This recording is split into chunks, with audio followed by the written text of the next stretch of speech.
Am I the jerk? I went on a date with an autistic girl, but decided that I didn't want to date her again, and she's saying it's because she's autistic. And I might be true. I went on a date with a girl who happened to be autistic, but when I decided not to pursue a second date, she accused me of discrimination.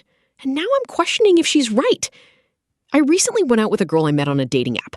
Let's call her Shayla. Shayla told me upfront that she is autistic, but having worked with autistic individuals in the past, I decided to be open-minded and give it a try. When I asked where she wanted to eat, she responded quickly. I was genuinely just happy that a woman wanted to go out with me, especially since I don't currently have a car, so I didn't ask too many questions. I chose an Italian spot with a nice outdoor setting. When she arrived, it felt a bit awkward, but we tried to converse, even though it proved difficult.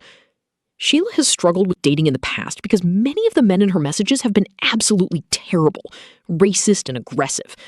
The only reason I secured the date was because I didn't say anything gross or send inappropriate photos. Still, building a connection was tough. I discovered she didn't actually want to be at the Italian restaurant because she only ordered fries and preferred a different place downtown. After some back and forth, I offered to get us a ride to that spot. It was a bar with a good vibe, but it was noisy, making it even harder to talk because she wasn't a loudspeaker and often mumbled.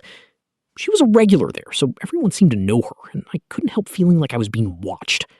This was especially true when a guy approached us, claiming she was his special friend and saying he heard I was being a gentleman. I didn't like that at all. Who is this guy checking in on us when I had only just met her? After a few drinks and some food, I felt okay, but I didn't feel a connection. It felt like I was just hanging out at the bar and she happened to be there. The night ended, and I got us both a ride home, even getting a hug. All in all, it wasn't a bad night, but I wasn't feeling any sparks or passion to pursue this seriously. I figured maybe some time would help, so I texted her saying we should do it again sometime, thinking I would have time to process everything the next day. The next morning, she started texting me simple things like good morning, then told me she had a dream about me but wouldn't say what it was, and eventually asked me if I beat women when I get mad.